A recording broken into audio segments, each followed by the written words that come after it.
Hello my dear students, welcome to India. Myself Gunjan Agarwal, yours Gunjan ma'am. बच्चों, इस बार हम लोग आज एक नया चैप्टर स्टार्ट करने जा रहे हैं, that is the states of matter. What is the states of matter? सबसे पहले इंपॉर्टेंट बात यह है कि हमें चैप्टर में से थ्योरी निकालनी है, किस तरीके से हम लोग बात करें चैप्टर की बिगिनिंग के बारे में, क्या होता है स्टेट्स ऑफ मैटर। आप लोगों ने बचपन में मतलब मेरा मतलब है कि आप लोगों ने बचपन में मतलब 9-10 का मतलब 9-10 से मतलब है कि आप लोगों ने gaseous state, solid state, liquid state, इन सब के बारे में पढ़ा होगा। ठीक है, तो मैटर की 3 स्टेट्स यहाँ पे क्या होती है, प्रेजेंट होती है। कौन कौन सी? सॉलिड स्टेट, गैसियस स्टेट और लिक्विड स्टेट। ठीक है, तो यहाँ पे हम लोग स्टेट्स ऑफ मैटर स्टार्ट करने से पहले सबसे पहले मैं आप लोगों को इस टॉपिक से इंट्रोड्यूस करवा देती हूँ। क्या होता है स्टेट्स ऑफ मैटर? बताओ क्या होता है स्टेट्स ऑफ मैटर? मैटर में 3 स्टेट्स होती है। ठीक है, आप लोगों ने बचपन में पढ़ा है सॉलिड स्टेट, दूसरा होता है लिक्विड स्टेट, ठीक है, लिक्विड स्टेट, और थर्ड होता है गैसियस स्टेट। कौन सा स्टेट होता है? Gaseous state, gaseous state. अब आप लोग सभी जानते हो कि सॉलिड, गैस और लिक्विड में क्या डिफरेंस होता है? यही कि इसका डेफिनेट शेप होता है, डेफिनेट वॉल्यूम होता है। डेफिनेट शेप और वॉल्यूम के साथ साथ इसमें जो कंस्टिट्यूएंट पार्टिकल्स होते हैं वो क्या होते हैं? नियरेस्ट होते हैं। क्या होते हैं? नियरेस्ट। यदि हम लोग लिक्विड की बात करें तो इसमें जो कंस्टिट्यूएंट पार्टिकल्स होते हैं वो क्या होते हैं? दूर दूर होते हैं, और इनके बीच में जो फोर्स ऑफ अट्रैक्शन होता है वो क्या हो जाता है? डिक्रीज। और इस डिक्रीज की वजह से इसके जो कंस्टिट्यूएंट पार्टिकल, इनका जो शेप है वो डेफिनेट तो होता है, इनका जो शेप है वो इनडेफिनेट होता है, लेकिन जो इनका वॉल्यूम है वो क्या रहेगा? डेफिनेट। ठीक है, जैसे कि मान लो मेरे पास बॉटल है, 5 लीटर की बॉटल है। यदि इस बॉटल में मैं किसी लिक्विड को फिल करती हूँ, मतलब मैं यहाँ पे वाटर से या मिल्क से बात नहीं कर रही हूँ, कोई सा भी लिक्विड हो, यदि मैं इसमें भर रही हूँ तो बॉटल का जो शेप होगा वही लिक्विड का शेप होगा। ठीक है, तो यहाँ पे जो शेप है वो इनडेफिनेट है, लेकिन वॉल्यूम क्या है? यदि 10 लीटर की बोतल है तो 10 लीटर की इसमें क्या आएगा? पानी आएगा। तो इसका मतलब यहाँ पे जो इसमें बॉटल का जो वॉल्यूम है वो क्या है? फिक्स्ड है। लेकिन यदि हम लोग बात करते हैं गैसियस की, तो भाई साहब गैसियस का अंदाज ही निकाला है। गैसियस का ना तो कोई फिक्स वॉल्यूम होता है और ना ही इसका कोई फिक्स शेप होता है। ठीक है, ये इसके जो कंस्टिट्यूएंट पार्टिकल्स होते हैं वो क्या होते हैं? काफी दूर दूर होते हैं। तो हम लोग यहाँ पे देखते हैं सॉलिड, लिक्विड और गैस के बारे में। ठीक है, सॉलिड के बारे में मैंने आप लोगों को बता ही दिया, मैं आपके लिए यहाँ पे लिख देती हूँ वापस, या फिर नेक्स्ट पेज पे हम लोग इसकी बात करेंगे। ठीक है, तो यहाँ पे हम लोगों को देखा है डायनेमिक पार्टिकल्स ऑफ गैसियस। ये खैर हम लोग बाद में बात करेंगे, लेकिन हम लोग सबसे पहले स्टेट्स ऑफ मैटर के बारे में देख रहे थे। It says states of matter. और स्टेट्स ऑफ मैटर में अभी जस्ट मैंने आप लोगों को बताया कि 3 तरह के फेज होते हैं, सॉलिड, लिक्विड और होता है गैस। ठीक है, और इसमें मैंने आप लोगों को ये भी बताया कि इनकी क्या क्या प्रॉपर्टीज होती है। देखो, जो सॉलिड होते हैं डेफिनेट शेप होता है। ठीक है, शेप और वॉल्यूम की यदि हम लोग बात करें तो ये होता है डेफिनेट। ठीक है, और ये भी क्या होता है? डेफिनेट ही होता है। आप लोगों ने आइस क्यूब देखा है होगा, कोई सा भी आप सॉलिड उठा के देख लो, डेफिनेट शेप है। यदि मैं मार्कर की बात करूं तो ये डेफिनेट शेप है, डेफिनेट वॉल्यूम है। ठीक है, लिक्विड की यदि हम लोग बात करें तो इसका जो शेप है वो तो इनडेफिनेट होगा, वो क्या होगा? इनडेफिनेट। लेकिन जो इसका वॉल्यूम है वो क्या होगा? डेफिनेट होगा। वॉल्यूम क्या होगा इसका? डेफिनेट। ठीक है, गैसियस की यदि हम लोग बात करें तो इसका जो शेप और वॉल्यूम है वो दोनों ही इनडेफिनेट होंगे, वो दोनों ही क्या होंगे? इनडेफिनेट होंगे, इनडेफिनेट। ठीक है, तो यहाँ पे हम लोग ये देख लेते हैं शेप और इसका जो इनडेफिनेट, डेफिनेट शेप है वो सब हम लोगों ने यहाँ पे देख लिया है। नेक्स्ट हम लोग जो देखते हैं, इनके जो कंस्टिट्यूएंट पार्टिकल्स होते हैं उसमें फोर्स ऑफ अट्रैक्शन बहुत ज्यादा होता है। फोर्स ऑफ अट्रैक्शन क्या होगा? स्ट्रॉन्गेस्ट। ठीक है, इसमें फोर्स ऑफ अट्रैक्शन क्या होगा? वीक होगा। फोर्स ऑफ अट्रैक्शन होगा जो होगा वीक। ठीक है, क्योंकि ये क्या होता है? लिक्विड की फॉर्म में होता है। इसमें जो कंस्टिट्यूएंट पार्टिकल्स होते हैं, यदि मैं मान लो कि बोतल में से पानी इस तरीके से निकाल लेती हूँ तो बोतल का पानी ऐसे जमीन पे फैल जाता है। तो फैलता क्यों है? यदि लिक्विड यदि सॉलिड होता तो नहीं फैलता ना। अभी मैं इस मार्कर को गिरा दूं तो क्या फैल जाएगा? क्या नहीं। लेकिन लिक्विड को यदि मैं गिरा दूं तो फैल जाता है। इसका मतलब जो उसके पार्टिकल्स प्रेजेंट है उनमें क्या प्रेजेंट है? मोबिलिटी प्रेजेंट है। ठीक है, यदि हम लोग यहाँ पे इसकी बात करते हैं गैस की, तो यहाँ पे जो फोर्स ऑफ अट्रैक्शन होता है वेरी वीक होता है।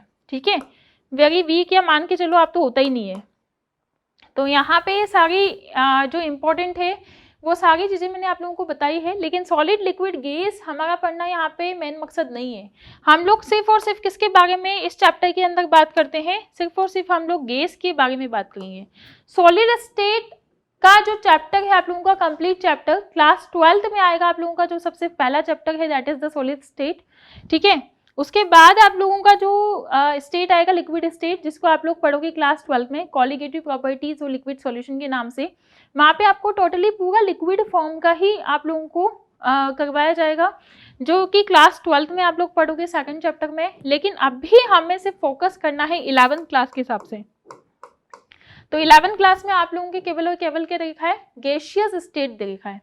अब देखो गैस के बारे में हम लोगों को यहाँ पे बात करना है, तो गैस के अलग अलग फिनोमिनाज होते हैं, गैस के अलग अलग डायनामिक स्टेट्स होते हैं, ठीक है, गैस के अलग अलग बिहेवियर्स हो सकते हैं। तो हम लोगों को जनरली इस वाले चैप्टर में कंप्लीट इसी के बारे में बात करनी है। कुछ गैस लॉज भी होते हैं, जैसे कि आपने सुना होगा बॉयल्स लॉ, एवोगैड्रोस लॉ, ठीक है, गैलोसैक्स लॉ। तो इनके बारे में हम लोग यहाँ पे डिस्कस करेंगे। साथ में जो इनमें जो डाइपोल फोर्स लगते हैं, इंटरेक्शन लगता है, इंटरेक्शन फोर्स लगते हैं, थर्मल एनर्जी जो होती है, इसके बारे में भी हम लोग इस चैप्टर में डिस्कस करेंगे। सबसे इम्पोर्टेंट बात यहाँ पे जो सबसे पहली बात हम लोग डिस्कस करने जा रहे हैं that is the dynamic particle model of gas.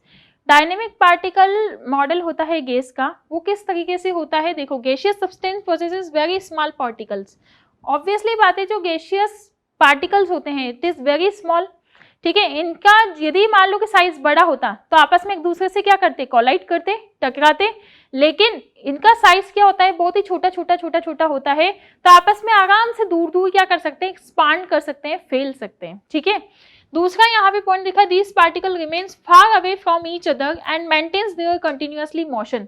इस तरीके से ये लोग क्या करेंगे, मोशन करते रहेंगे, कभी भी रुकेंगे नहीं, क्योंकि यदि रुक जाएंगे एक जगह तो वो क्या हो जाएंगे, सॉलिड पार्टिकल्स हो जाएंगे। तो इनमें हमेशा रैंडमली मोशन होता है, जैसे कि आप सरफेस केमिस्ट्री में क्लास 12 के अंदर पढ़ते हो, that is the Brownian motion, ठीक है।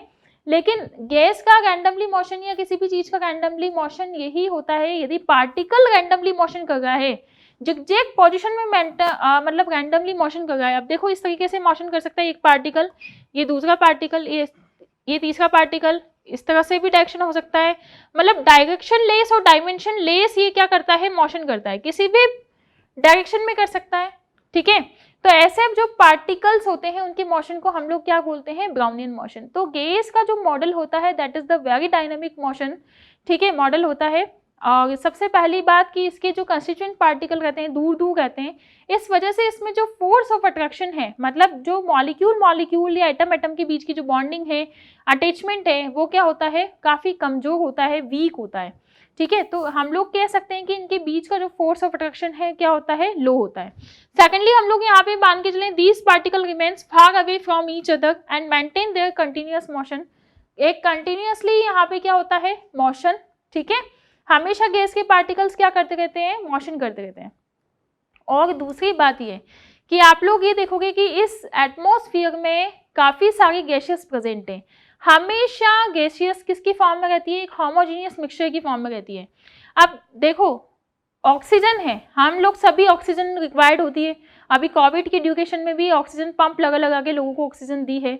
लेकिन यहाँ पे जो ऑक्सीजन होती है, जो भी नेचर में ऑक्सीजन प्रेजेंट है, ऐसा तो नहीं है ना कि आगे बैठे वाले केवल 7-8 लोगों को मिल रही है, पीछे वाले लोगों को ऑक्सीजन नहीं मिल रहा है, ऐसा नहीं है।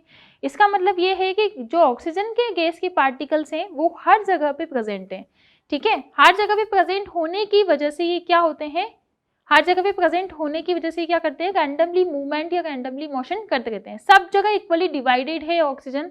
ऐसा नहीं है कि मतलब हमें जैसे हम लोग एक ही कमरे में बैठे हैं तो आगे वाले लोगों को ज़्यादा ऑक्सीजन मिलेगी, या बीच वाले लोगों को ज़्यादा ऑक्सीजन मिलेगी, या पीछे वाले लोगों को ज़्यादा ऑक्सीजन मिलेगी। तो गैस का ऐसा बिहेवियर नहीं है, ठीक है।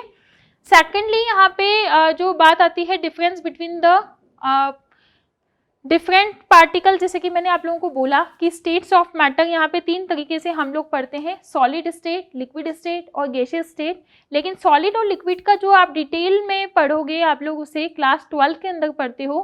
क्लास 12 में जो आपका फर्स्ट सेकंड चैप्टर है केमिस्ट्री पार्ट 1 में, उसमें आप लोग इसके बारे में डिटेल थ्योरी पढ़ते हो, ठीक है, यहाँ पे केवल और केवल हमें कंपैरिजन देखना है। तो सबसे पहले मैंने आप लोगों को वैसे कंपैरिजन बता दिया है, लेकिन फिर भी हम लोग एक बार और कंपैरिजन इसका देख लेते हैं। ठीक है, the particles are very close to each other and voids are very less. मतलब कि ये है कि इसमें जो पार्टिकल्स होते हैं वो इस तरीके से प्रेजेंट होते हैं।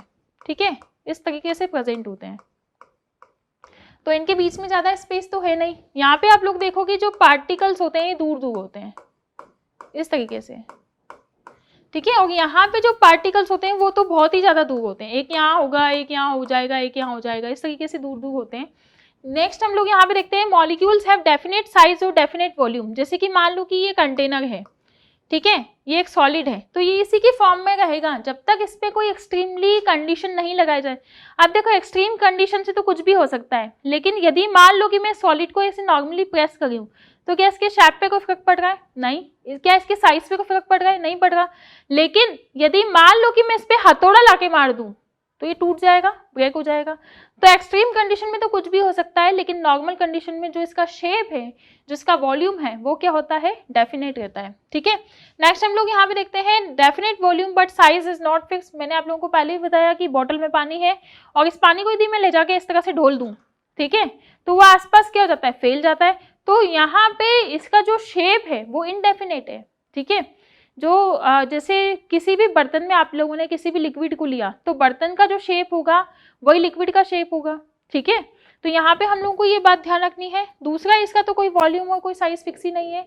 मान लो कि आप लोगों ने कोई भी 2 मिलीलीटर गैस है या 2 लीटर गैस है, वो आपने ऐसे एक्सपांड कर दी, तो पूरे वायुमंडल में जाके वो 2 लीटर गैस क्या हो जाएगी? फैल जाएगी। ठीक है, आप उसे एक छोटी सी बोतल में भी बंद कर सकते हो, आप उसे एक बड़े से रूम में भी एक्सपांड कर सकते हो।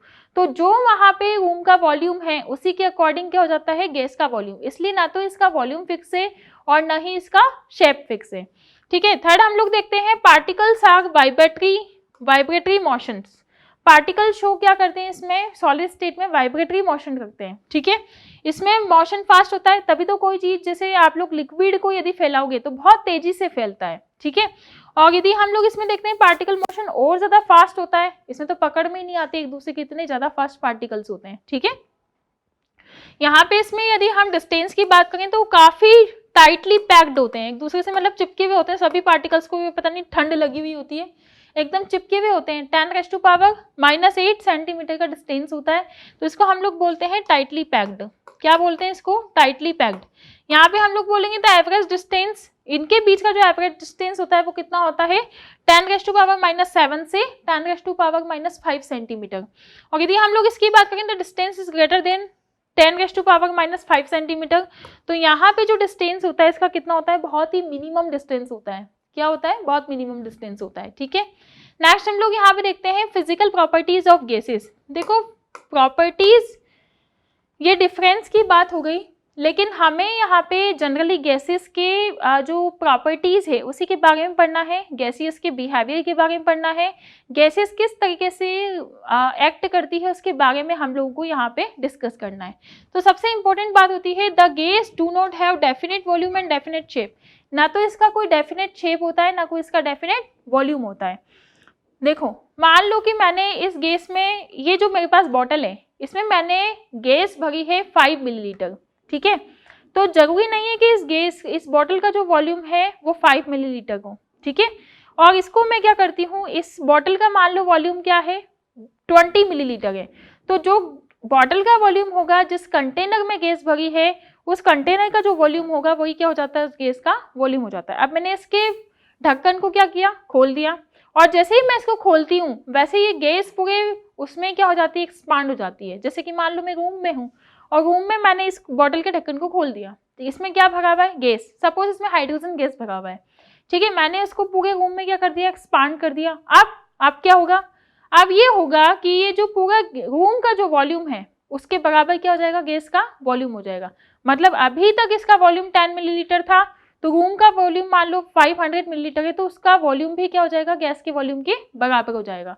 तो इसका ना तो यहाँ पे वॉल्यूम फिक्स है और ना ही इसका क्या फिक्स है, जो शेप है वो भी कोई फिक्स नहीं है। The gas occupies whole space, मतलब यहाँ पे यदि हम वॉल्यूम का कंटेनर माने, वही वाली बात है कि कंटेनर है, इसमें जो गैस भरी है, इस कंटेनर का जो वॉल्यूम होगा वही गैस के वॉल्यूम के इक्वल होगा। ये है इसका मतलब V gas is equal to V container. ठीक है, नेक्स्ट हम लोग यहाँ पे देखते हैं the gases exert the pressure equally in all the direction. इसका क्या मीनिंग है, इस लाइन का क्या मीनिंग है, द गैसेस एक्सर्ट प्रेशर। देखो मान लो कि मेरे पास एक कंटेनर है, ठीक है, मेरे पास क्या है, एक कंटेनर है, और इस कंटेनर में मेरे पास यहाँ पे क्या है, गैस है, क्या है, गैस। और ये गैसेस क्या करती है, ये गैसेस क्या करती है, मूवमेंट करती है, क्योंकि हम लोगों ने देखा है कि गैस क्या होती है, हमेशा मूवेबल। तो यहाँ पे ये गैस के जो पार्टिकल्स हैं, क्या है, ये गैस के पार्टिकल्स, ये गैस के पार्टिकल्स क्या करते हैं, मूवमेंट करते हैं। ये गैस के पार्टिकल क्या करेंगे, मूवमेंट करेंगे, और ये मूवमेंट करके इस जो यहाँ पे जो ये है, एक मिनट रुकना। ओके स्टूडेंट्स, तो यहाँ पे हम लोग देखते हैं जो गैस पार्टिकल है ये आपस में क्या करते हैं, कोलाइड। और कोलाइड कहाँ से करेंगे, ये इस वॉल से भी टकराएंगे आपस में, ठीक है।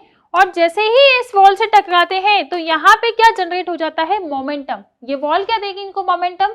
और जैसे ही यहाँ पे मोमेंटम होता है तो यहाँ पे क्या जनरेट हो जाता है, यहाँ पे प्रेशर जनरेट हो जाता है, ठीक है। मतलब ये है कि ये यहाँ पे प्रेशर कम होगा तब आपस में इनमें क्या होगा, कोलिजन होगा, और इस कोलिजन होने की वजह से इसमें क्या जनरेट हो जाएगा, मोमेंटम।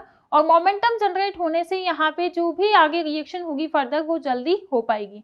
तो यहाँ पे हम लोग कह सकते हैं इक्वली इन ऑल डायरेक्शन में जो डायरेक्शन है, जो प्रेशर है वो ऑल डायरेक्शन में क्या लगता है, सिमिलर, या फिर हम लोग बोल सकते हैं कि इक्वल डायरेक्शन में प्रेजेंट होता है, ठीक है। यदि हम लोग यहाँ पे बात करें, the density of the gas is very low due to the gas molecules are present in the large space. Large space में प्रेजेंट होता है, the density of gas is very low. जो डेंसिटी होती है गैस की वो क्या होती है, काफी कम होती है, क्योंकि वॉल्यूम ज्यादा होगा तो ऑब्वियसली बात है डेंसिटी कम होगी, ठीक है। Is very low due to the gas molecules are present in the large space, क्योंकि लार्ज स्पेस में क्या होते हैं, प्रेजेंट होते हैं। लार्ज स्पेस में प्रेजेंट का ये मतलब है कि जितना ज्यादा यहाँ पे कंटेनर का वॉल्यूम होगा उतनी दूर दूर पार्टिकल्स होंगे। तो मतलब बहुत ज्यादा दूर दूर पार्टिकल्स होने की वजह से जो इनका डेंसिटी है वो क्या होता है, बिल्कुल लो।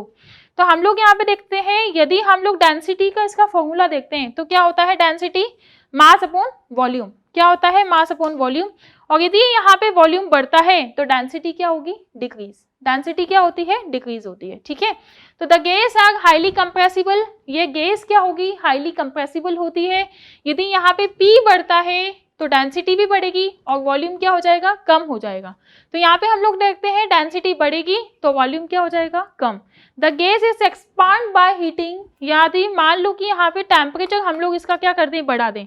मान लो एक गैस में ये क्या, एक कंटेनर है, ठीक है, और इस कंटेनर में हमारे पास क्या है, इस कंटेनर में हमारे पास गैस के पार्टिकल्स हैं। मान लो कि आप इसका क्या कर रहे हो, टेम्परेचर बढ़ा रहे हो, ठीक है। टेम्परेचर जैसे जैसे आप लोग बढ़ाओगे, टेम्परेचर जैसे जैसे आप लोग बढ़ाओगे वैसे वैसे गैस के मॉलिक्यूल क्या होते जाएंगे, और दूर होते जाएंगे, ठीक है, और दूर होते जाएंगे, और जगह ये क्या करते जाते हैं, घेरते जाते हैं। तो यहाँ पे जैसे जैसे आप लोग टेम्परेचर बढ़ाओगे वैसे वैसे गैस का वॉल्यूम भी क्या होता है, बढ़ता है। नेक्स्ट हम लोग यहाँ पे देखेंगे, the gases may be liquefied at higher pressure and lower temperature. देखो गैस का लिक्विफिकेशन हम लोग चैप्टर के एंड में पढ़ेंगे, लेकिन लिक्विफिकेशन जो गैस का होता है वो किया जा सकता है। यदि आप मान लो किसी भी गैस को, मान लो कि मेरे पास एक कंटेनर है और इसमें मेरे पास क्या भरा है, गैस के मॉलिक्यूल्स भरे हैं, ठीक है। यहाँ पे मेरे पास क्या भरी है, गैस। अब मैं क्या करती हूँ, इस पे प्रेशर देना स्टार्ट कर देती हूँ। तो जैसे जैसे मान लो कि मैंने यहाँ पे लगा दिया पिस्टन, ये क्या है, पिस्टन, ठीक है, और इस पिस्टन से मैं क्या कर रही हूँ, इसको प्रेस कर रही हूँ, ठीक है। तो गैस के मॉलिक्यूल पास पास आएंगे, और गैस के मॉलिक्यूल पास पास आते हैं तो जितने गैस के मॉलिक्यूल यहाँ पे पास पास आएंगे, जितना मैं यहाँ पे प्रेशर बढ़ाऊंगी तो टेम्परेचर ऑब्वियसली बात है कम होगा। तो गैस के मॉलिक्यूल क्या आ गए, पास पास आ गए, क्लोज आ गए। यहाँ पे क्या थे, फार थे। यहाँ पे हमारे पास प्रेशर क्या था, कम था। यहाँ पे मैंने प्रेशर क्या बढ़ा दिया, प्रेशर बढ़ा दिया, और मैं प्रेशर और ज्यादा बढ़ा देती हूँ, ठीक है। प्रेशर यहाँ पे मैं और ज्यादा बढ़ा देती हूँ तो गैस के मॉलिक्यूल और ज्यादा पास पास आएंगे। तो जितने ज्यादा यहाँ पे गैस के मॉलिक्यूल पास आएंगे, हो सकता है कि इनके जो बीच की दूरी है 10⁻⁻⁵ मीटर हो जाए, ठीक है। तो यहाँ पे जो इनके पार्टिकल हैं वेरी क्लोज आ जाएंगे, ठीक है, प्रेशर बढ़ाने पे और टेम्परेचर को कम करने पे। तो यहाँ पे क्या हो जाता है, गैस का लिक्विफिकेशन स्टार्ट हो जाता है। ठीक है, लिक्विफिकेशन ऑफ गैस क्या होता है, स्टार्ट हो जाता है। तो लिक्विफिकेशन जैसे ही स्टार्ट होगा किसी भी गैस का, तो यहाँ पे हम लोग देखते हैं कि प्रेशर को इंक्रीज करें, टेम्परेचर को क्या कर देते हैं, घटा देते हैं। तो यही होता है कि pressure is inversely proportional to क्या होगा, टेम्परेचर। जैसे जैसे प्रेशर को हम लोग बढ़ाएंगे टेम्परेचर क्या होगा, कम होगा। ठीक है, तो यहाँ पे इन दोनों का क्या होता है, इनवर्सली रिलेशन होता है, इनवर्स रिलेशनशिप होता है। कॉन्स्टिट्यूएंट मॉलिक्यूल जितने दूर दूर होंगे उनको उतना क्लोज लाने की कोशिश करेंगे, और ज़्यादा क्लोज आएंगे तो किस में कन्वर्ट हो जाएंगे, लिक्विड में कन्वर्ट हो जाएंगे। तो इस तरह से गैस का जो लिक्विफिकेशन है वो प्रोसेस पॉसिबल हो सकता है। ठीक है, यदि हम लोग प्रेशर को बढ़ाएं, टेम्परेचर को क्या कर दें, कम कर दें, क्योंकि यदि टेम्परेचर ज़्यादा रखेंगे तो गैस के मॉलिक्यूल क्या होंगे, एक्सपांड। लेकिन यहाँ पे गैस के मॉलिक्यूल क्या आ गए, बिल्कुल पास पास आ गए। तो हम लोग कह सकते हैं कि जो गैस का टेम्परेचर है उसको हम लोग बढ़ाने की बजाय क्या कर दें, कम, और प्रेशर को हम लोग बढ़ा देते हैं। तो यदि जैसे जैसे हम लोग प्रेशर को बढ़ाएंगे कंस्टिट्यूएंट पार्टिकल आपस में एक दूसरे से ज़्यादा कोलाइड कर सकेंगे, ज़्यादा उसमें मोमेंटम होगा, और जितना ज़्यादा उसमें मोमेंटम होगा उतना ज़्यादा वो क्या कर सकेंगे, लिक्विड की फॉर्म में कन्वर्ट हो जाएंगे। ठीक है, तो यहाँ पे जैसे जैसे हम लोग प्रेशर बढ़ाएंगे, प्रेशर बहुत ज़्यादा बढ़ा देंगे तो हमारे पास कंप्लीटली लिक्विड की फॉर्म में क्या हो जाता है, कन्वर्ट। नेक्स्ट हम लोग यहाँ पे देखते हैं पैरामीटर्स ऑफ गैसेस। देखो कुछ गैसेस की टर्म डिफाइंड होती है। यदि जहाँ पे गैसेस की हम लोग बात करते हैं तो वहाँ पे कुछ कुछ ऐसे पैरामीटर्स होते हैं जिनकी भी बारे में बात की जाती है, जिनके बिना हम लोग गैसेस को अज्यूम नहीं कर सकते। जैसे कि हम लोगों ने यहाँ पे एक पैरामीटर की बात करी, प्रेशर, दूसरा पैरामीटर होता है टेम्परेचर, तीसरा पैरामीटर होता है वॉल्यूम। ठीक है, तो ये 3-4 पैरामीटर यहाँ पे होते हैं, और सबसे इंपॉर्टेंट जो पैरामीटर होता है दैट इज द प्रेशर। तो हमने यहाँ पे स्टेट्स ऑफ मैटर के बारे में बात करी, कितने स्टेट्स होते हैं, सॉलिड, लिक्विड और गैस। सेकेंडली हम लोगों ने यहाँ पे किसके बारे में बात करी, फिजिकल प्रॉपर्टीज के बारे में, गैसेस की क्या फिजिकल प्रॉपर्टीज होती है उसके बारे में हम लोगों ने बात करी। और थर्ड हम लोगों ने यहाँ पे बात करी पैरामीटर्स ऑफ गैसेस की, जिसमें हम लोग बात करते हैं प्रेशर के बारे में। What is the pressure, force acting per unit area is called pressure. देखो पर यूनिट एरिया में यहाँ पे फोर्स कितना अप्लाई हो गया है, दैट इज कॉल्ड प्रेशर। क्या होता है, फोर्स यूनिट एरिया में कितना यहाँ पे जो फोर्स है वो अप्लाई हो रहा है, दैट इज कॉल्ड प्रेशर। मान लो कि मैंने यहाँ पे एक कंटेनर लिया और इस कंटेनर में मैंने गैस फिल करी, क्या करी, यहाँ पे गैस फिल कर दिया। ठीक है, अब मैंने यहाँ पे इसको लगाया प्रेशर, मतलब यहाँ पे जो प्रेशर लगाया वो हर डायरेक्शन में क्या लगा, इक्वली। इसका मतलब तो ये हो गया कि गैस एक्सर्ट प्रेशर। ठीक है, सेकेंडली यहाँ पे जो हर डायरेक्शन में हम लोग प्रेशर लगा रहे हैं, इक्वली प्रेशर हम लोग लगा रहे हैं, तो वो पर यूनिट एरिया में हम लोग लगा रहे हैं। ठीक है, इस पर्टिकुलर एरिया में हम क्या लगा रहे हैं, फोर्स लगा रहे हैं। फोर्स भी कौन सा लगा रहे हैं इनके बीच में, या तो अट्रैक्शन फोर्स होगा, यदि मान लो कि आप लोगों ने प्रेशर को बढ़ाया तो अट्रैक्शन फोर्स लगेगा, टेम्परेचर को बढ़ाया तो मॉलिक्यूल दूर दूर भागेंगे, फोर्स ऑफ अट्रैक्शन क्या हो जाएगा, कम हो जाएगा। तो यहाँ पे हम लोग क्या लगा रहे हैं, फोर्स अप्लाई कर रहे हैं, जिससे कि कॉन्स्टिट्यूएंट जो पार्टिकल है वो क्या आ जाए, पास पास आ जाए। ठीक है, उनके बीच में कॉलिजन स्टार्ट हो जाए। तो यहाँ पे ये पर्टिकुलर जो एरिया है उसमें हम लोग क्या लगा रहे हैं, फोर्स लगा रहे हैं। इसी को तो हम लोग प्रेशर कहते हैं, ये जो पर्टिकुलर एरिया था इसमें तो हम लोग फोर्स लगा रहे थे, तभी तो मॉलिक्यूल पास पास आ गए थे, तो इसी को तो प्रेशर कहते हैं। ठीक है, नेक्स्ट इंपॉर्टेंट बात है, the gas induces a pressure inside the vessel because gaseous particles show molecular motion. Gaseous particles क्या करते हैं, मॉलिक्यूलर मोशन करते हैं, और force is induced due to this motion. Force क्या होता है, इसकी वजह से इंड्यूस्ड हो जाता है। ठीक है, क्या हो जाता है, इंड्यूस्ड हो जाता है।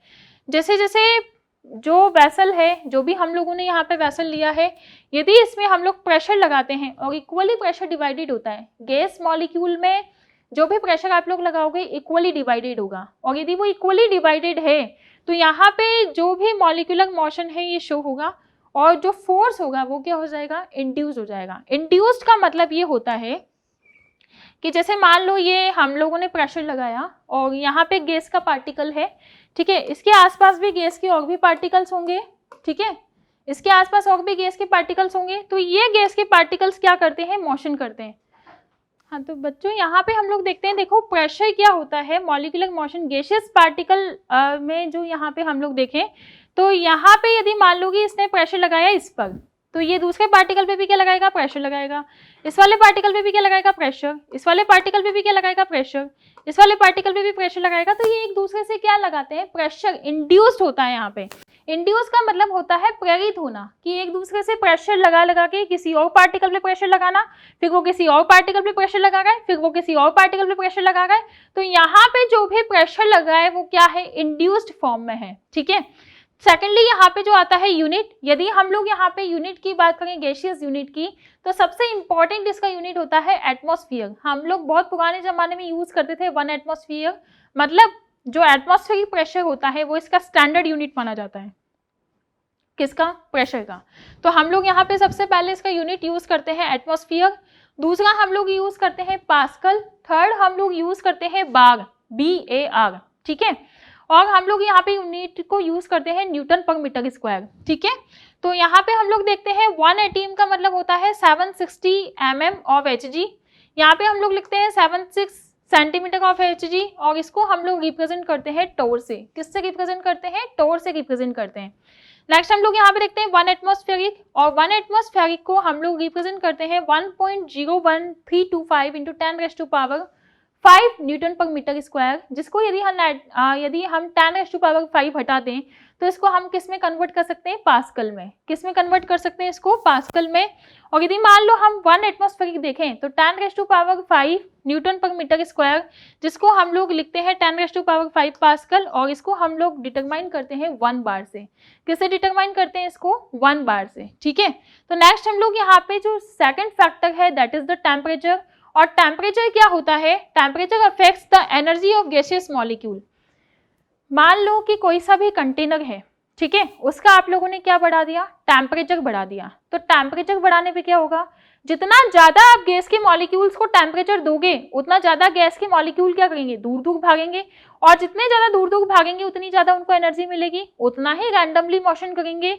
तो टेम्परेचर से क्या होगा, टेम्परेचर अफेक्ट्स करता है मॉलिक्यूल्स की एनर्जी को। किसको अफेक्ट करता है, मॉलिक्यूल की एनर्जी को। As the temperature of gases increase their kinetic energy also increases. जैसे कि मान लो एक कंटेनर है, ठीक है, और इस कंटेनर में हम लोगों ने क्या किया, टेम्परेचर को बढ़ा दिया। टेम्परेचर को क्या किया, बढ़ा दिया। टेम्परेचर जैसे ही हम लोग इंक्रीज करते हैं तो ये गैस के मॉलिक्यूल क्या करते हैं, रैंडमली इधर उधर मूव करना स्टार्ट कर देते हैं, और जितना ज्यादा ये मूव करेंगे उतना ज्यादा क्या होगा, काइनेटिक एनर्जी इंक्रीज होगी। और जितनी ज्यादा काइनेटिक एनर्जी इंक्रीज होगी, इसका मतलब ये है कि it is experimental fact that kinetic energy increase and time when the temperature is increase and time. ठीक है। तो टेम्परेचर भी बढ़ेगा, जैसे जैसे काइनेटिक एनर्जी बढ़ गई है, टेम्परेचर बढ़ रहा है, टेम्परेचर बढ़ रहा है, तभी तो मॉलिक्यूल्स के बीच में एनर्जी बढ़ रही है। तो यहाँ पे रैंडमली मूव करना स्टार्ट कर देते हैं मॉलिक्यूल्स। और ऐसा यूनिट ऑफ टेम्परेचर क्या होती है इसकी, केल्विन, और अदर यूनिट क्या होती है इसकी, डिग्री सेल्सियस और फ़ारेनहाइट। तो हम लोग यहाँ पे देख लेते हैं 273 प्लस डिग्री सेंटीग्रेड, और डिग्री सेंटीग्रेड को यदि हम लोग चेंज करते हैं फ़ारेनहाइट में तो हम लोग इस तरीके से यूज करते हैं 5/9 F-32। तो हम लोग देखते हैं कि टेम्परेचर का जो स्केल है वो हम 3 तरीके से डिटरमाइन करते हैं। First one is kelvin scale, that is the standard scale. ठीक है। टेम्परेचर को हम लोग यहाँ पे 3 तरीके से डिटरमाइन करते हैं। सबसे पहला केल्विन में, दूसरा हम लोग यहाँ पे देखते हैं डिग्री सेंटीग्रेड में, तीसरा हम लोग यहाँ पे देखते हैं डिग्री फ़ारेनहाइट में। यदि मान लो आपको कभी भी टर्म किस में देखी हो, डिग्री सेंटीग्रेड में देखी हो, तो उसमें हम लोग क्या ऐड करते हैं, 273 केल्विन। ठीक है। डिग्री सेंटीग्रेड यदि आप लोगों को दिया है तो अपन यदि हमें उसके किस में चेंज करना है, फ़ारेनहाइट में, तो इस तरीके से हम लोग फ़ारेनहाइट की वैल्यू को डिग्री सेंटीग्रेड में इजीली चेंज कर सकते हैं। तो ये 2 वैल्यू यहाँ पे इंपॉर्टेंट होती है, 3 ही स्केल यहाँ पे इंपॉर्टेंट होते हैं। और यदि बच्चों आप लोगों को कभी भी न्यूमेरिकल्स में वैल्यू डिग्री सेंटीग्रेड में दी हो, क्योंकि जिस भी यूनिट में हमें वैल्यू दी जाती है उसी यूनिट में हमें आंसर करना होता है। तो यदि आप लोगों को बोला जाए कि इन केल्विन आप लोगों को यहाँ पे टेम्परेचर को फाइंड आउट करना है, तो आप लोग डिग्री सेंटीग्रेड को इजीली कैलकुलेट कर सकते हो। और यदि आप लोगों को एग्जैक्ट वैल्यू निकालनी है केल्विन में, तो आप डिग्री सेंटीग्रेड में क्या ऐड कर दो, 273.15 को ऐड कर दो, तो ये किस में आ जाएगा, टेम्परेचर में वैल्यू आ जाता है। ठीक है। नेक्स्ट हम लोग यहाँ पे देखते हैं इंट्रामॉलिक्यूलर फोर्सेस। देखो हम लोग सभी जानते हैं कि जो भी कंस्टिट्यूएंट पार्टिकल्स हैं उनके बीच में फोर्सेस अप्लाई होते हैं। क्या अप्लाई होते हैं, फोर्सेस। जैसे कि मान लो 2 मॉलिक्यूल्स हैं, ठीक है, ये क्या है, 2 मॉलिक्यूल्स, और इनके बीच में क्या लग रहा है, इंट्रामॉलिक्यूलर फोर्स लग रहा है, ठीक है, क्या लगा इनके बीच में, इंट्रामॉलिक्यूलर फोर्स। और यहाँ पे फोर्स ऑफ अट्रैक्शन या फोर्स ऑफ रिपल्शन लगेगा, या तो ये दोनों पास आएंगे या फिर ये दोनों दूर जाएंगे। तो हम लोग इनको बोलते हैं intramolecular forces are the forces of attraction and repulsion between interacting particles, atom and molecules. These terms does not include the electrostatic force। इसमें कोई टर्म ऐसी इलेक्ट्रोस्टैटिक फोर्स वाली यूज नहीं होती है, क्योंकि इलेक्ट्रोस्टैटिक फोर्स उसमें जनरेट होता है जिसमें प्लस माइनस का अट्रैक्शन होता है। यहाँ पे कोई चार्ज डेवलपमेंट नहीं है, कोई चार्ज यहाँ पे पॉसिबल नहीं है। तो जब चार्ज डेवलपमेंट नहीं है तो कोई इलेक्ट्रोस्टैटिक फोर्स भी नहीं लगेगा, कोई प्लस माइनस का वैल्यू भी वहां पे नहीं आएगा। तो हम लोग यहाँ पे देखते हैं that exist between the two oppositely charged ions and forces that hold atoms of molecule together, that is the covalent bond, ठीक है। तो यहाँ पे हम लोग देखते हैं कि जो मॉलिक्यूल है उनके बीच में क्या लगता है, फोर्स ऑफ अट्रैक्शन। ये अट्रैक्शन भी हो सकता है, ठीक है, और रिपल्सिव फोर्सेस भी हो सकते हैं। तो दोनों तरह के फोर्सेस हो सकते हैं। जैसे मान लो हम लोगों ने प्रेशर बढ़ाया, ठीक है, प्रेशर बढ़ाने पे क्या होगा, दोनों मॉलिक्यूल जो गैस के हैं इनके बीच में क्या अप्लाई होगा, अट्रैक्शन फोर्स, अट्रैक्शन, ठीक है। और यदि मान लो कि हम लोग टेम्परेचर को इंक्रीज करते हैं तो मॉलिक्यूल क्या करेंगे, दूर दूर जाएंगे। और दूर दूर जाने क्यों जाएंगे, क्योंकि इनका एनर्जी बढ़ता है, काइनेटिक एनर्जी बढ़ेगा। और जैसे ही मॉलिक्यूल दूर दूर जाते हैं तो इनके बीच में क्या बढ़ता है, रिपल्शन फोर्स बढ़ जाता है। क्या बढ़ जाता है, रिपल्शन फोर्स भी बढ़ जाएगा। तो जितना ज्यादा रिपल्शन बढ़ेगा उतना ज्यादा दूर दूर ये चले जाते हैं, ठीक है। नेक्स्ट हम लोग यहाँ पे देखते हैं attractive intermolecular forces are known as van der Waals forces. Attractive intermolecular forces को हम लोग क्या बोलते हैं, वान डेर वाल फोर्सेस की यहाँ पे वान डेर वाल अट्रैक्शन हो गया है, ठीक है। Van der Waals force of attraction in honour of Dutch scientist Johannes van der Waals who explain the deviation of real gas from the ideal gas behaviour through this forces. देखो जनरली हम लोगों को इस टॉपिक में जो पढ़ना है रियल गैसेस के बारे में पढ़ना है। किसके बारे में पढ़ना है, रियल गैसेस के बारे में। और दूसरा हम लोगों को यहाँ पे पढ़ना है आइडियल गैस इक्वेशन के बारे में, तो हम लोगों को पढ़ना ही है।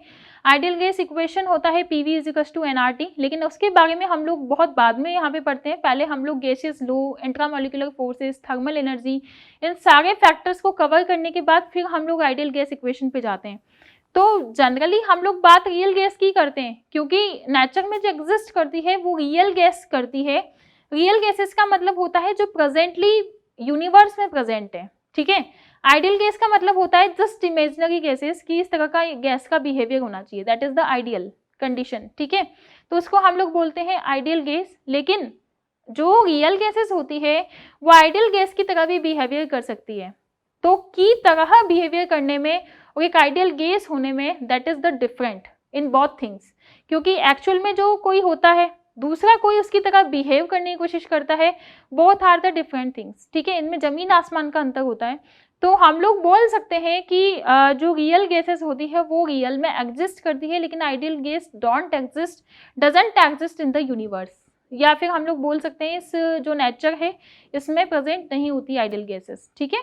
तो रियल गैसेस आइडियल गैस की तरह बिहेव कर सकती है। आइडियल गैस की तरह जो उनकी प्रॉपर्टीज है, कैरेक्टरिस्टिक्स है, वो हो सकती है, लेकिन कंप्लीटली आइडियल कोई नहीं होता है, ठीक है। तो यहाँ पे सबसे इंपॉर्टेंट बात है कि अट्रैक्टिव इंटरमॉलिक्यूलर फोर्सेस लगते हैं। जैसे मैंने आप लोगों को अभी बताया कि टेम्परेचर होगा, टेम्परेचर यदि हम लोग बढ़ाते हैं तो गैस के मॉलिक्यूल दूर दूर भागते हैं, तो फोर्स ऑफ अट्रैक्शन कम, इसका मतलब रिपल्सिव फोर्स ज़्यादा। लेकिन यदि मान लो कि यहाँ पे हम लोग प्रेशर को बढ़ाते हैं तो क्या होगा, प्रेशर को बढ़ाने में फोर्स ऑफ अट्रैक्शन कम, और फोर्स ऑफ अट्रैक्शन कम होगा मतलब ज़्यादा होगा, और फोर्स ऑफ अट्रैक्शन ज़्यादा होगा तो क्या होगा, इनके बीच में आपस में क्या बढ़ेगा, अट्रैक्शन, ठीक है। तो नेक्स्ट हम लोग यहाँ पे देखते हैं van der Waals forces vary considerably in magnitude and include dispersion forces और लंडन फोर्सेस, डाइपोल डाइपोल और डाइपोल इंड्यूस्ड डाइपोल फोर्सेस। तो यहाँ पे हमें 4 तरह के वान डेर वाल फोर्सेस के बारे में पढ़ना है, जिसमें हम लोग सबसे पहले ऐसे फोर्सेस के बारे में पढ़ेंगे जिसमें डाइपोल्स डेवलप होते हैं, तो डाइपोल डाइपोल इंटरेक्शन के बारे में पढ़ेंगे। दूसरा डाइपोल इंड्यूस्ड डाइपोल इंटरेक्शंस के बारे में बात करेंगे। उसके बाद हम लोग यहाँ पे जो बात करेंगे लंडन फोर्सेस के बारे में बात करेंगे या डिस्पर्जन फोर्सेस के बारे में बात करेंगे। और 4th नंबर का जो फोर्स है that is the hydrogen bond, उसके बारे में भी हम लोग यहाँ पे डिस्कस करेंगे, ठीक है।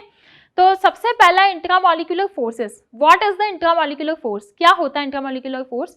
तो ये मैंने आप लोगों को बताया था, इसको हम शॉर्ट में आईएमएफ भी कहते हैं। क्या कहते हैं इसको? आईएमएफ। दो कंस्टिट्यूएंट पार्टिकल के बीच में या तो अट्रैक्शन होगा या फिर रिपल्शन होगा, और उस पर यदि मान लो प्रेशर टेम्परेचर का भी इफेक्ट पड़ रहा है गैस के मॉलिक्यूल से, क्योंकि इलेक्ट्रोस्टैटिक फोर्स से बिल्कुल अलग होते हैं। इलेक्ट्रोस्टैटिक फोर्स वो होता है जिसमें एक प्लस माइनस, कंप्लीटली जिन पे पॉजिटिव चार्ज डेवलप हो, कंप्लीटली जिन पे नेगेटिव चार्ज डेवलप हो, और वो आपस में अट्रैक्शन हो, तो वो क्या कहलाते हैं? Electrostatic force.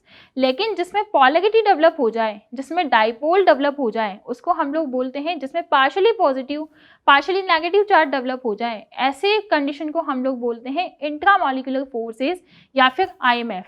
ठीक है, तो हम लोग यहाँ पे बात करेंगे जनरली आईएमएफ के बारे में। ठीक है, ओके स्टूडेंट्स, तो यहाँ पे हम लोग देखते हैं who explain the deviation of real gases from the ideal gases behaviour. ये मैंने आप लोगों को बता ही दिया है कि किस तरीके से ये जो भी रियल गैसेस होती है उनसे आइडियल गैस से कैसे डेविएशन फेवर करता है। ठीक है, नेक्स्ट हम लोग यहाँ पे लगाते हैं वान डर वाल फोर्सेस। वान डर वाल फोर्सेस में हम लोग अट्रैक्शन के बारे में पढ़ेंगे, बहुत सारे फोर्सेस के बारे में पढ़ेंगे। ठीक है, तो यहाँ पे इंपॉर्टेंट सबसे पहले हम लोग देखते हैं particularly strong type of dipole dipole interaction is hydrogen bonding. जो पार्टिकुलरली स्ट्रॉन्ग बॉन्डिंग होता है that is the hydrogen bonding, क्योंकि हाइड्रोजन बॉन्डिंग में वीक फोर्सेस लगते हैं। ठीक है, और यदि कोई वीक फोर्स की हम लोग बात करते हैं तो that is the one der वाल फोर्स। हम लोग केमिस्ट्री के अंदर जनरली 4 तरह के फोर्सेस पढ़ते हैं। केमिकल बॉन्डिंग के अंदर भी मैंने आप लोगों को बताया था। सबसे इंपॉर्टेंट यहाँ पे जो फोर्स होता है, बॉन्ड यहाँ पे होता है कंप्लीटली पॉजिटिव, और जो नेगेटिव चार्ज का अट्रैक्शन होता है that is the electrostatic force. That is the very strong force जिसको हम लोग आयनिक बॉन्ड के फॉर्मेशन के नाम से जानते हैं। सेकेंडली हम लोग देखते हैं इलेक्ट्रॉन के शेयरिंग से बनने वाला bond that is the covalent bond. ठीक है, और थर्ड हम लोग यहाँ पे देखते हैं जो हाइड्रोजन की बॉन्डिंग से बनता है that is the weak forces. और इसके बाद जो सबसे वीकेस्ट फोर्सेस होते हैं that is cold one der Waals forces, क्योंकि इनके बीच में जो अट्रैक्शन फोर्सेस होते हैं that is the very low. ठीक है, तो यहाँ पे हम लोग देखते हैं सबसे पहले particularly strong type of dipole dipole interaction in hydrogen bonding only a few elements and participate in hydrogen bond formation। ठीक है, तो therefore is it treated as a separate category। इसको एक सेपरेट कैटेगरी में रखा गया है हाइड्रोजन बॉन्डिंग को, क्योंकि हाइड्रोजन पर्टिकुलर एक हाइड्रोजन ही होना चाहिए। ठीक है, किसी भी मोस्ट इलेक्ट्रोनेगेटिव एटम के साथ क्या होना चाहिए? पर्टिकुलर एक हाइड्रोजन एटम होना चाहिए। तो इसको हम लोग क्या बोलते हैं? हाइड्रोजन बॉन्डिंग बोलते हैं। ठीक है, नेक्स्ट हम लोग यहाँ पे देखते हैं this point it is very important to note that attractive forces between an ion and a dipoles are known as ion dipole forces. मान लो कि एक आयन है और एक ऐसा जो पार्टिकल है जिसके अंदर क्या डेवलप हो गया? डाइपोल डेवलप हो गया। डाइपोल कैसे डेवलप होगा उसके बारे में आप लोगों को से डिटेल में डिस्कस करूंगी कि डाइपोल किस तरीके से मतलब यहाँ पे हम लोग डेवलपिंग जो डाइपोल है उसकी अवस्था भी हम लोग पढ़ेंगे, जितनी भी सिचुएशंस होती है उसके बारे में हम लोग देखेंगे। तो यहाँ पे एक इंपॉर्टेंट है, these are not a van der Waals forces. We will now learn about different types of van der Waals forces. ठीक है, आयन डाइपोल के बारे में हम लोग यहाँ पे डिस्कस नहीं करते हैं। सेकेंडली हम लोग यहाँ पे देखते हैं डिस्पर्जन फोर्स। सबसे फर्स्ट जो फोर्स है that is the London force और डिस्पर्जन फोर्स। क्या होता है? जैसे कि नाम से ही पता लग रहा है डिस्पर्जन फोर्स, मतलब इसका मतलब है कि दो ऐसे यहाँ पे पार्टिकल्स का क्या होगा? अट्रैक्शन, जो आपस में क्या है? डिस्पर्स मीडियम में, जिनमें इलेक्ट्रॉन्स फैले हुए हैं। ठीक है, और दूसरा ये लंदन नाम के साइंटिस्ट ने इसको दिया था इस वाले फोर्सेस को, तो इसलिए हम लोग इसको क्या बोलते हैं? डिस्पर्जन फोर्सेस बोलते हैं। तो यहाँ पे हम लोग देखते हैं atoms and non polar molecules are electrically symmetrical and have no dipole because of their electric charge cloud is symmetrically distribute. देखो यहाँ पे मान लो कि मेरे पास एक ये है जिसके पास इलेक्ट्रॉन्स इस तरह से डिस्ट्रीब्यूट है। ठीक है, सिमेट्रिकली डिस्ट्रीब्यूट है। यहाँ भी मेरे पास एक एटम है और यहाँ भी जो इलेक्ट्रॉन्स है सिमेट्रिकली क्या है? डिस्ट्रीब्यूटेड है। ठीक है, तो ये यहाँ पे क्या है? सिमेट्रिकली डिस्ट्रीब्यूटेड है। ठीक है, सिमेट्रिकली क्या है? ये डिस्ट्रीब्यूटेड है, सिमेट्रिकली डिस्ट्रीब्यूटेड है।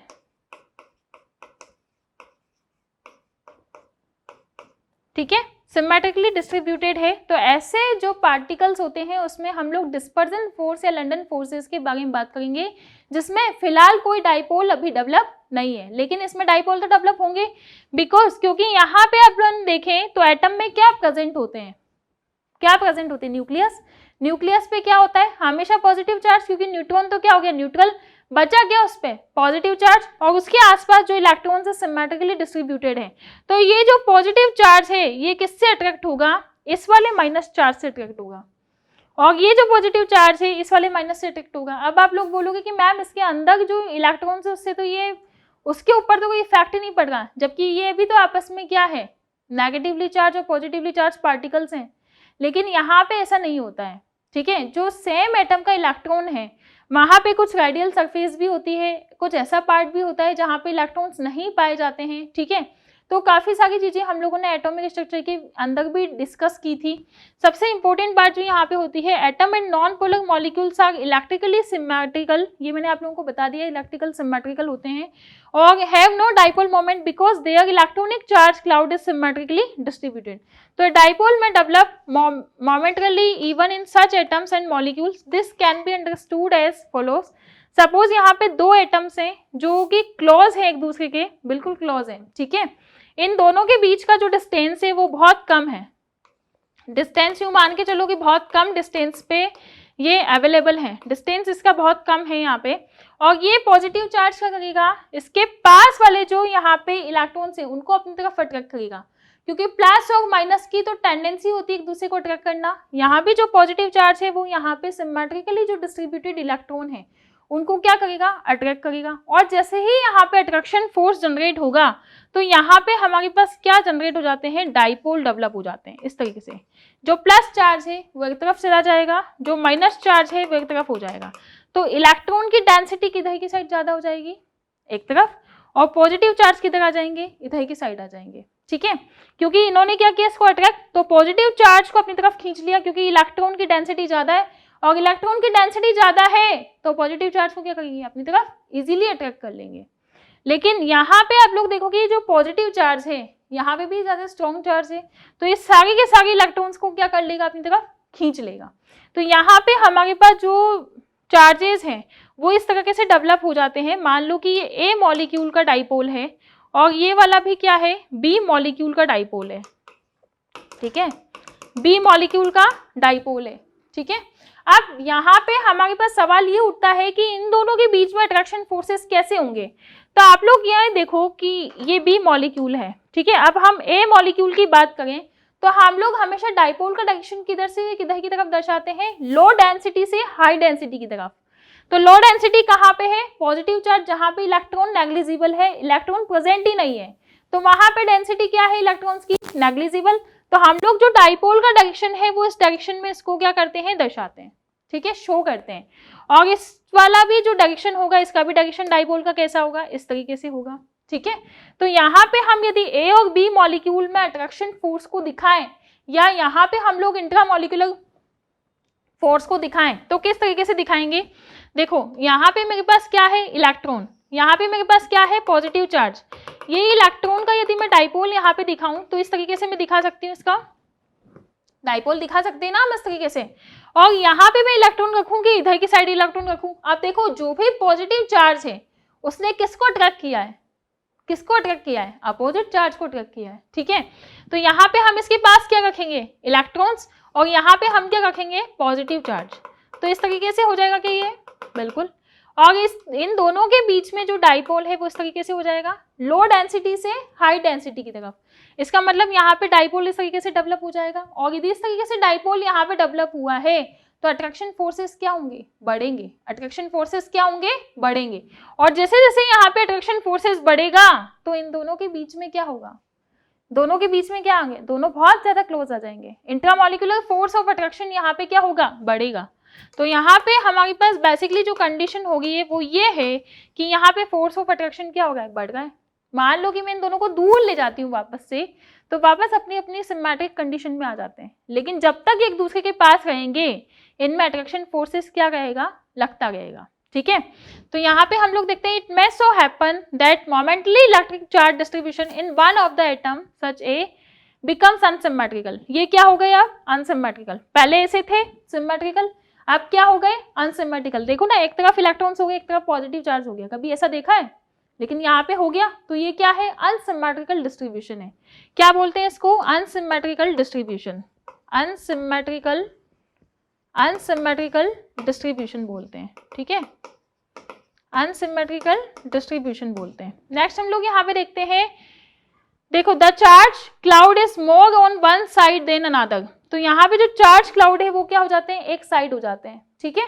नेक्स्ट हम लोग यहाँ पे देखेंगे, this result in the development of instantaneous dipole on the atom A for a very short time, this is instantaneous और transient dipole distort the electron density of the other atom B which is close to and consequences a dipole is induced in the atom B। इसका क्या meaning है, यहाँ पे इतनी सारी लंबी चौड़ी हम लोगों ने इंग्लिश लिखी है, एनसीईआरटी की कंप्लीटली लाइन यहाँ पे हम लोगों ने ठोक दी है, क्या मतलब है इसका। देखो यहाँ पे इसका ये मीनिंग है कि जैसे मैंने आप लोगों को पहले बताया कि जैसे जैसे मैं इन दोनों को एक दूसरे के इन्फ्लुएंस में रखती हूँ, इसका डिस्टेंस जैसे जैसे मैं कम करती हूँ, वैसे वैसे इसमें क्या डेवलप होंगे, डाइपोल, तो फोर्स ऑफ अट्रैक्शन भी डेवलप होंगे। लेकिन जैसे जैसे मैं इन दोनों को दूर लेके जाती हूँ, क्या अब इनके बीच में कोई बॉन्डिंग बनेगी, क्या ये दोनों एक दूसरे को अट्रैक्ट करेंगे, नहीं करेंगे।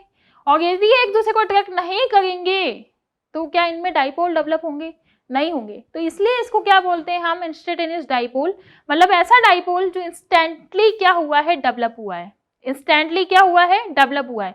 तो ऐसे डाइपोल को हम लोग क्या बोलते हैं, इंस्टेंटेनियस डाइपोल बोलते हैं, ठीक है। दूसरी बात ये कि एक दूसरे के इन्फ्लुएंस में रखने पे ही ये क्या हो गए, अट्रैक्ट हो गए एक दूसरे से। यदि मान लो कि सेपरेटली मैं इनको कर देती हूँ, एक मॉलिक्यूल इस छोर में, एक मॉलिक्यूल इस छोर में, दोनों रेल की पटरी है, चलते जाएंगे लेकिन मिलेंगे ही नहीं कभी साथ में, ठीक है।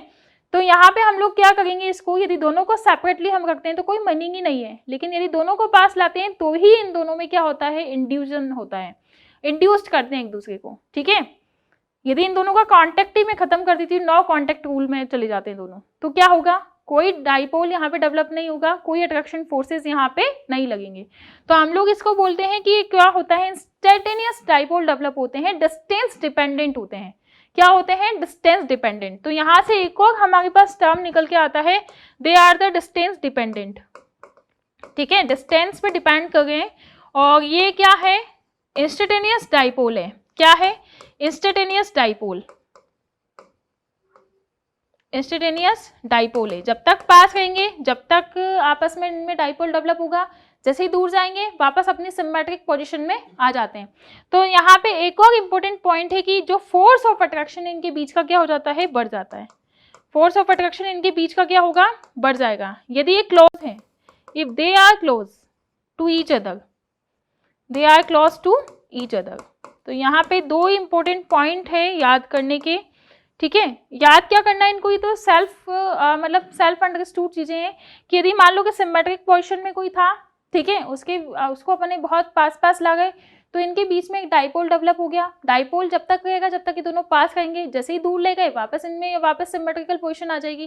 तो ये कोई घटने वाली चीज नहीं है, केवल इसको समझने की चीज है। वो भी हम लोग के एनसीईआरटी में इतना डिटेल्ड डिस्कशन दिया हुआ है, इस वजह से मैंने आप लोगों को बिल्कुल डायग्रामेटिकली समझाया हर चीज, ठीक है। रटने से, पढ़ने से, लाइन टू लाइन चलने से कोई काम नहीं चलता है। जो भी चीज़ एनसीईआरटी में दी हुई है उसे डायग्रामेटिकली आप समझो, उसका एक माइंड मैपिंग के थ्रू आप लोग समझ सकते हो, उसको एक बहुत अच्छे तरीके से आप लोग समझ सकते हो, तभी वो एनसीईआरटी आप लोगों के काम की है, वरना नहीं है, ठीक है। तो एनसीईआरटी में जो इबारत लिखी है उसका मीनिंग भी हम लोगों को समझ में आना चाहिए। ऐसा नहीं कि एनसीईआरटी आप लोगों ने 10-20 बार पढ़ ली हो, हमारा काम हो गया, हम बहुत अच्छे हो गए, मतलब नहीं है। यदि आप लोग एनसीईआरटी 1-2 बार में भी अच्छे तरीके से रीड करते हो, आई एग्री विद दिस कि एक बार में आप लोगों से नहीं होगा, लेकिन दूसरी बार में तो उसका कंसंट्रेशन, जो चीजें आप लोगों से छूटी हुई होगी वो तो होगी, आगे होगी या नहीं होगी, वो तो होगी। तो यहाँ पे हम लोग देखते हैं कि जो एनसीईआरटी में हमारी जो दूसरी तीसरी रीडिंग होती है उसमें हमारा कंप्लीट एनसीईआरटी हमें फिंगर टिप्स पे याद हो जाता है।